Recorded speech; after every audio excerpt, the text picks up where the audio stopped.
What is up, y'all? It's your boy Like. Welcome to my brand new YouTube channel, DBFT, Dem Boys Fan Talk. Alright, as you can tell by the video that y'all clicked on, yeah, I feel like Dak can win MVP. Yeah, I feel it. So, um, I mean, he's got a long way to go. It's the first game of the season, and I'm not overreacting as much as I am putting things together, piecing things together. First of all, if you are not subscribed, go ahead and sub. If you haven't liked this video, go ahead and like it. If you haven't commented, go ahead and comment. All right, like, comment, subscribe. I appreciate every one of you. Thank you for watching me. Every view counts. You know what I mean? Especially when you're first starting off. So, yeah. Without further ado, everything is aligning for Dak. Um, he's gone through a lot. He lost his mom. He lost his brother to to suicide. You know what I mean? That's really unfortunate. Um, and of course, I'm not basing my analysis just off of that, but you know, it, it's uh it's an extra burden that you got to carry as much as it is extra motivation um to to overachieve, which he has always done. Fourth round pick. He wasn't a fourth overall pick in the first round. He was a fourth round pick. So, that's overachieving as it is. You know what I mean? So the way he's going right now is above, even first round picks, in the league. So the way he's going right now is just he's, you know, talking about starting off on the right foot, right? Um, no pun intended. He got injured last year. That's a bad choice of words, like, but yeah, man, like, and that's another thing. He's gone through loss. Like I said, he lost his mama, he lost his brother. Um, which he had good relationships with them. It's not like it was just whatever. No, he loved his mom dearly. He loved his brother dearly. You know what I mean? Who doesn't love their brother? But sometimes, um, things can be complicated in family relationships. Is what I'm trying to say. But in this situation, he lost someone that he basically needed there. You know what I mean? And not having that void, you need something to fill it. And on top of that, um, he got injured. He had that nasty compound fracture last year. Compound fracture means that the bone goes through the skin. It tears the skin apart from breaking. So his his bone broke and went through his skin. So that's nasty. Y'all seen that nasty scar that he has? I think it looks pretty cool. You know what I mean? Girls dig scars, so chicks dig scars. So it's like, hey, But um, as far as that goes, um, everything is aligning for Dak right now at this moment. You know what I mean? Let me just put it into perspective for you guys. Not only did I mention his losses, he broke his he had the compound fracture last year with a dislocated ankle as well. I mean, and so then he doesn't play at the beginning of this year, preseason, because of that whatever injury under his armpit, whatever muscle that was pulled. I'm not gonna pretend to know what I'm talking about when it comes to that, but it was his throwing arm. We all know that, so that kept him out. We saw it on Hard Knocks. We didn't really see him throw much. I remember I think it was the first episode. He was like, "Man, y'all are limiting my shit. Like, put me in there, keep me in there. Like, y'all don't have to limit me. I'm good." By the second episode of Hard Knocks, he got injured, and you know what? It's a good thing they were limiting his reps. I'm sorry, my nose is itchy.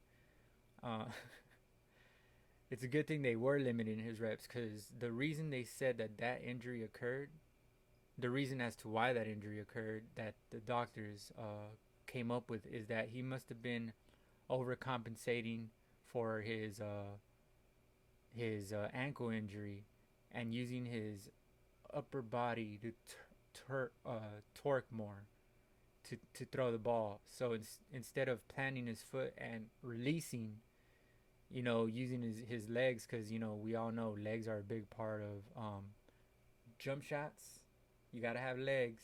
If your legs are gone, like when you get old, when you're tired, your jump shot falls short a lot of times. So it's almost the same thing with throwing the football. You gotta step into it. You gotta torque your hips. You gotta use your whole lower body. You know what I mean? So since he had gotten injured, he didn't feel, maybe subconsciously or maybe consciously, I don't know, we don't know, but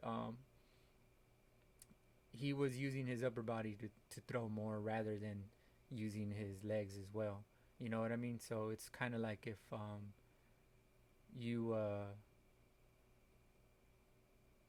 if you want to say, maybe shooting free throws from the 3-point line in basketball, because you can't really use your legs, and you just hurt, you hurt your, and but they say that's more of a, has nothing to do with basketball, of course, but I'm just using it as a reference for maybe some y'all athletes that don't play football or something, so y'all can better understand. But and for y'all that watch baseball, maybe y'all are familiar with this injury. It's more of a baseball injury. So they went to baseball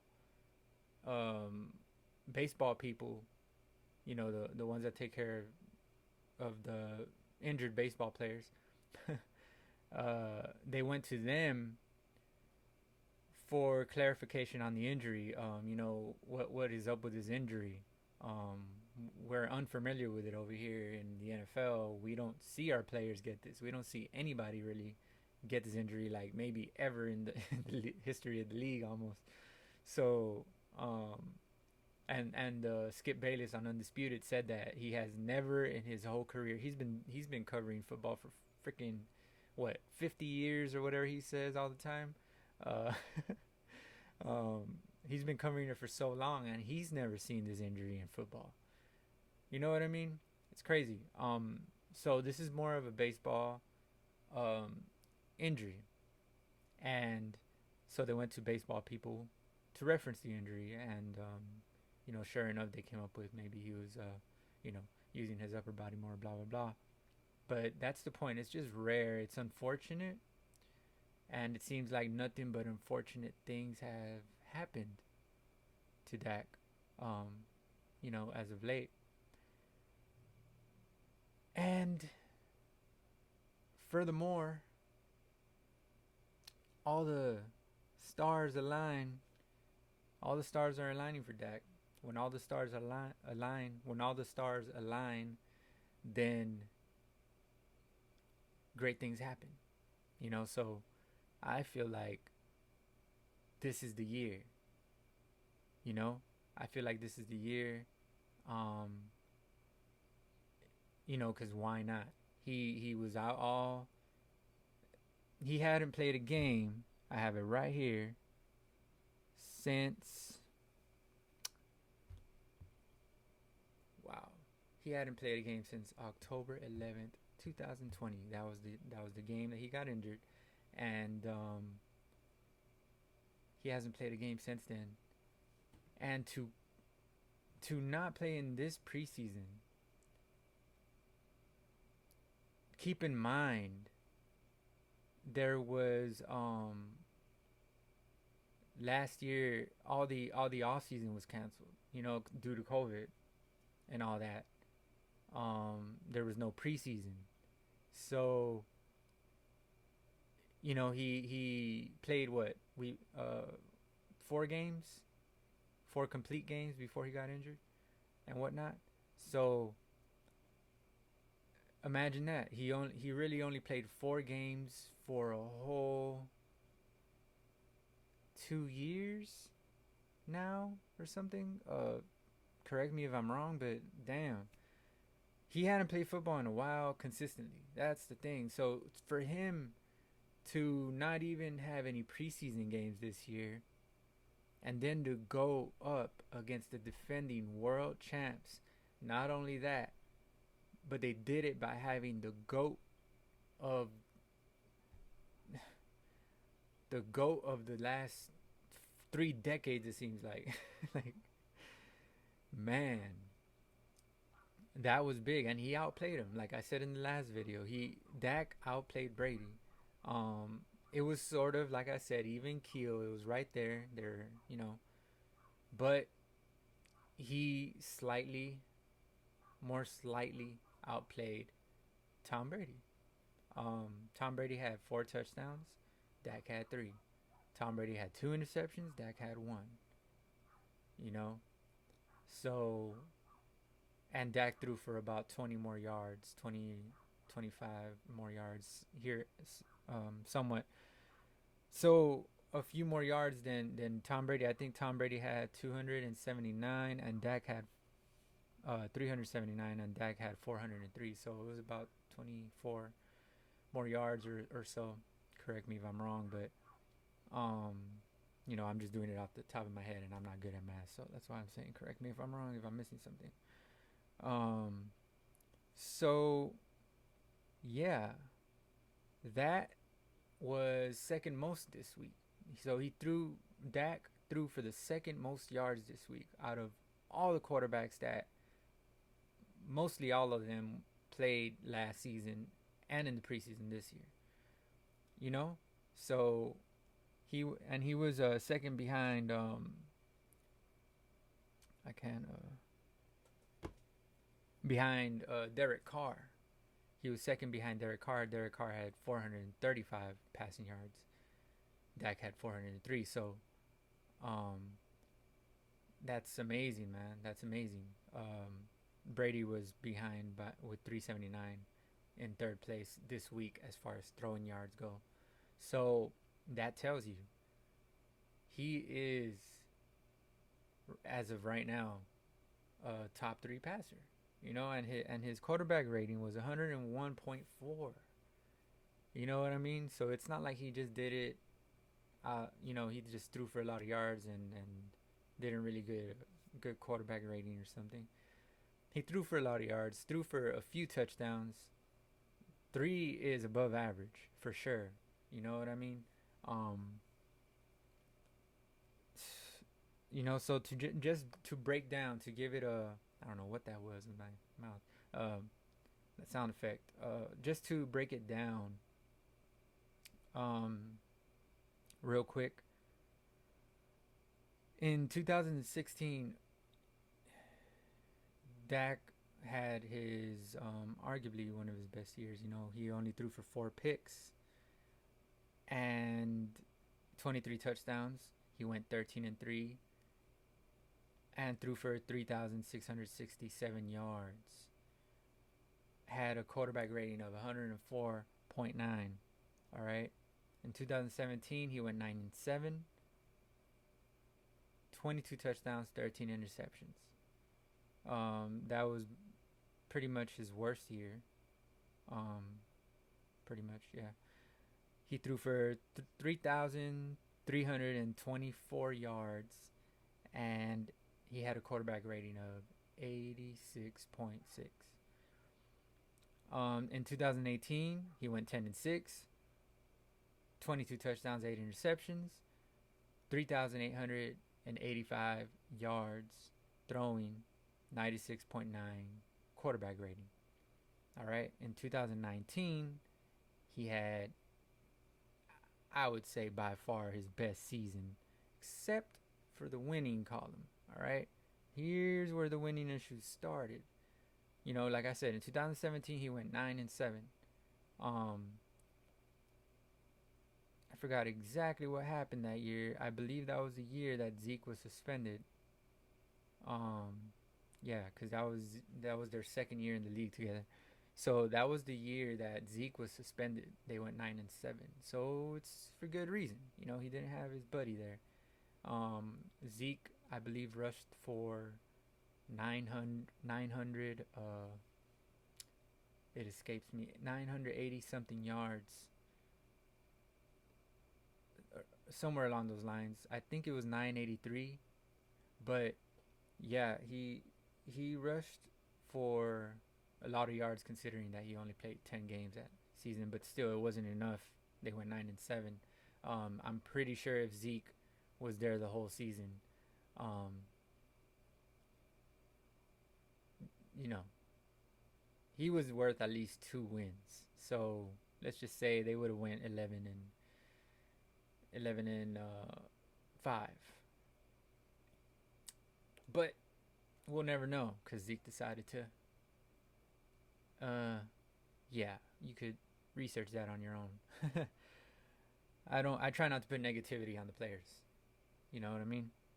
It's just a choice. But 2019, he had by far his best season, except in the winning column, like I said. He went 8-8. He went 8-8.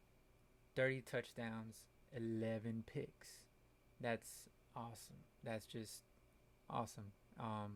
4,902 yards and 99.7 quarterback rating. See, but the thing is, he had great stats. But guess what? You went 8-8. And guess what? And it was my criticism too. And I'm building up here. I'm getting to a point here. That was my criticism too. He went 8-8. He was a lot of games we were trailing, you know. So we had to throw at the end, garbage time. He got a lot of yardage. 4,902 yards. He got a lot of yardage in garbage time. If we went back and see how much he was trailing, how many of those yards were in the fourth quarter when we were trailing, I'm pretty sure it would make at least 1,000 yards, maybe more. Like, I wouldn't be surprised if it was 1,000 yards total. I'm just saying. But the point is, 30 touchdowns, 11 picks. Yeah, not that many interceptions. But my knock on Dak has always been that he's way too conservative early in the game. Does that save you sometimes? If you have a great defense. But when you don't, you need to put up points, bro. You need to sling the ball. You need to throw the ball like it's nobody's business, man. You know what I'm saying? Like, that has always been my knock on Dak. All right, and this year I feel like it's just coming together. So that's my overall point. Before I get to my overall point, that all Dak's good stats have always come so conservatively because he's so conservative. Just let the ball go when it comes to. I don't know if y'all have noticed, but when it comes to preseason, Dak is so cool. He is Joe Cool. He slings the ball, throws. Take advantage of one-on-one coverages. That is the main thing you need to do as an NFL quarterback. If there is one-on-one coverage, Romo would do that like a beast. And as well as, all the top quarterbacks. If they give you one-on-one coverage, it's a win-win, bro. Throw it to that one-on-one coverage. You got guys like Dez Bryant. You got guys like, back then with Tony Romo. You had guys like, Terrence Williams, Jason Witten. You had Cole Beasley. Now You got freaking fucking Lamb. You got Amari Cooper. All right, you got Michael Gallup. Like, and you got Zeke as a pass catcher too. So if you got one-on-one coverage, it's over. You know what I'm saying? So Dak has always been less inclined to expose one-on-one coverage during the season, in the regular season. He doesn't do it. He just doesn't do it consistently. Um, he doesn't attack that, bro, and he needs to get better at that. And that's why I'm saying this year it's just all coming together, man. He is throwing it up, giving his receivers a chance when it's one-on-one coverage. He is, for the most part, beating that safety, except on that one play over the middle to CD Lamb, where he had that pick. But CD didn't catch that ball, man. He needs to catch it. It hit his hands.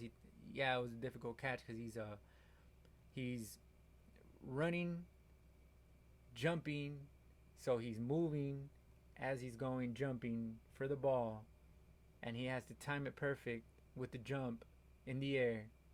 You know what I mean? All that, and then there's a guy coming to knock your head off. You know what I'm saying? But it's like they say. It's like coaches. There's a coach that was quoted as saying, "If you're gonna go for the catch, might as well catch the ball. If you're gonna go for the catch in traffic, might as well catch the ball because you're gonna get knocked the hell out anyway." So, but in this case, the safety actually went for the ball, so he didn't even try to go for the hit for CD Lamb. If not, CD Lamb would have gotten hit. Maybe there wouldn't have been an interception if the safety went for the hit instead of what proceeded to happen. And it went off of CD's hands, and it was a sayonara to the possession for us on that play. So yeah, that wasn't Dak's fault, but then Dak does have a interception in his resume this year. So it's neither here nor there whether CD decided to drop a pass and turn it into an interception. It doesn't matter because it counts as Dak's interception. Like which is something that they need to change. By the way, they need to figure out a way for that to count as maybe half an interception. How many half interceptions did he throw in his career? Like interceptions that went off receivers' hands. That would be a cool stat to start doing, man. Like, cause the quarterbacks can't get blamed for that. It's kind of like the Brady throw. Yeah, he was a little behind the running back, but especially when you're under pressure, you don't deserve to get picked when you hit the intended receiver's hands. You don't deserve to get picked as a quarterback, man. You're under way too much pressure as it is, and you give them the ball in their hands and they drop it, and then it gets picked. That needs to be a half interception, in my opinion, which is a discussion for another day. But to go ahead and wrap this up here in the next maybe 5 minutes, yeah, I feel like Dak is prone for MVP this season. Another thing that I wanted to add here is that in 2019 and 2020 combined, Dak's record was 10 and 11. That's not good. He went 10 and 11 his 2 seasons before getting that contract, before getting his max contract. So that wasn't looking good on his resume at that point in time, and I guess that was a big part of why Mr. Jones decided to go ahead and not give him his contract right away and negotiate more,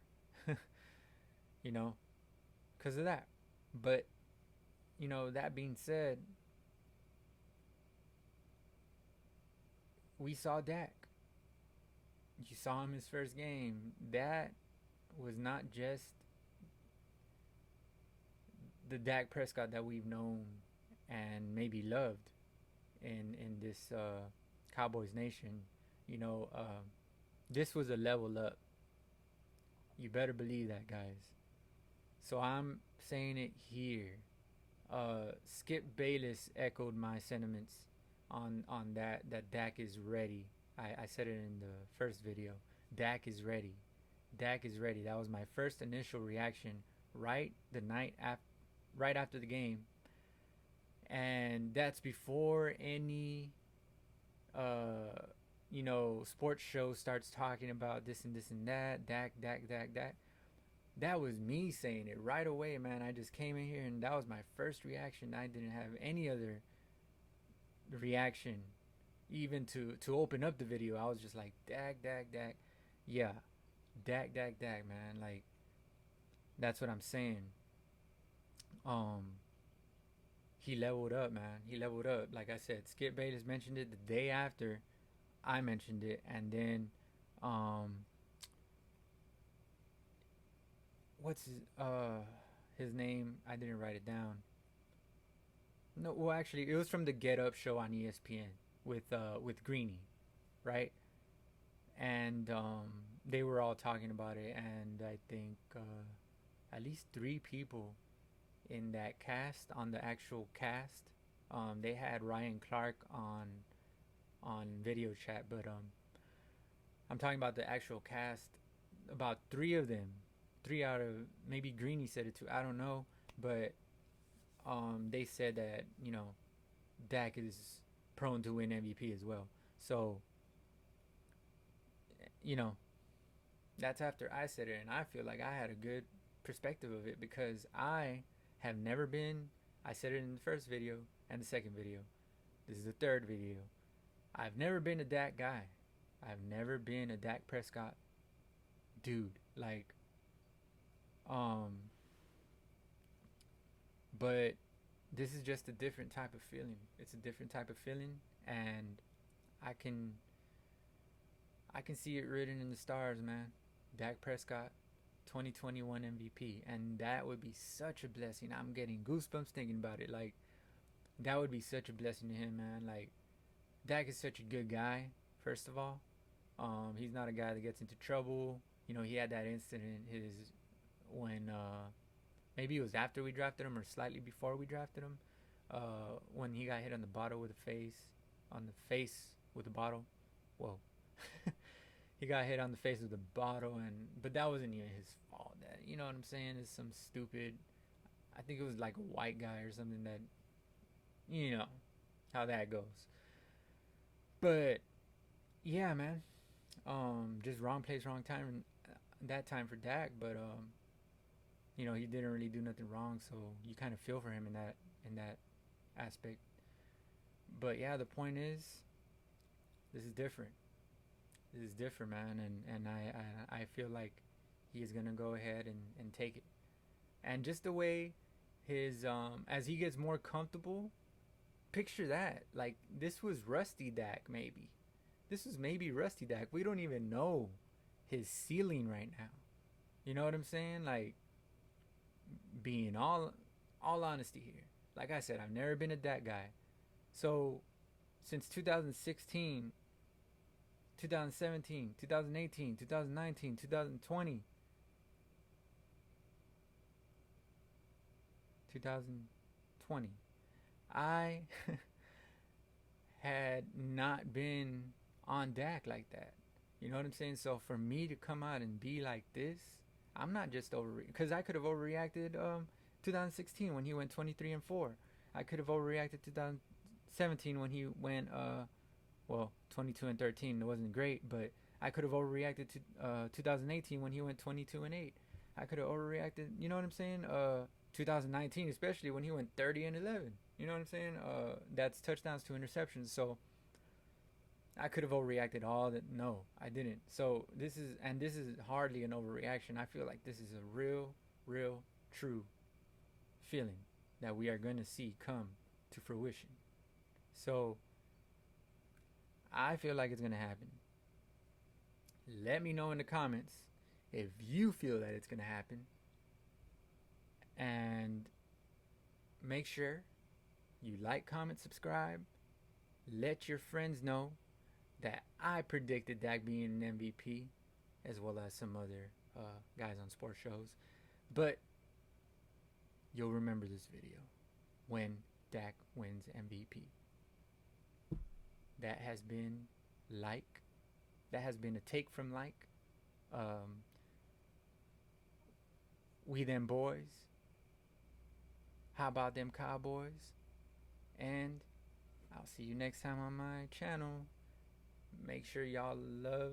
If y'all don't love it, it's all good. Leave it in the comments. Tell me I'm wrong. Tell me why I'm wrong. If you're a fan of another team and not the Cowboys, let me know why this bugs you to hear. And if you're a fan of the Cowboys and you don't agree, let me know. Who do you think is going to get MVP? Alright? That's been this video, guys. I'm out. Join me next time. Thank you.